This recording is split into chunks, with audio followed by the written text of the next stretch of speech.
idan mun lura da kyau, ma'aikin Allah sallallahu alaihi wasallam Allah ya nuna masa a mafarki irin mafarkinsa mai girma cewa ya gan shi yana umara da shi da sahabbansa.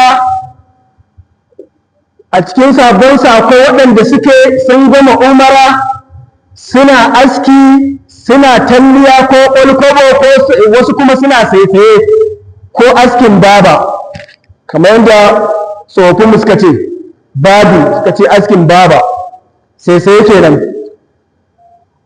To baki sallam ya gani an Allah ya masa a cikin barcinsa ya yi umara da shi da sahabbansa, har ga wasu suna aski, wasu suna saisaye, suna talliya.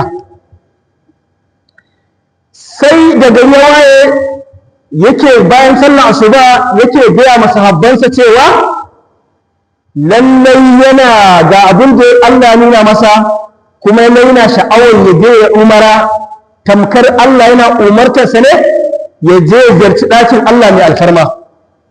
Saboda haka ya tattaro sahabbai har da mutanen ƙauye duk a zuwa tafi a wannan umara ɗin a shekara ta 6.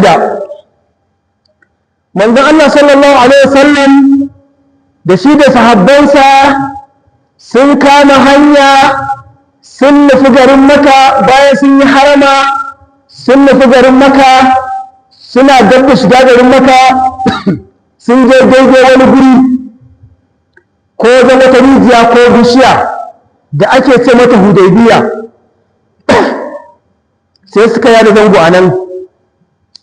To dama sai aka tura ɗan saƙo ya je ya jiyo labarin su waɗannan ƙurayshawa na Makka wani hali suke ciki, suna shirin yaƙi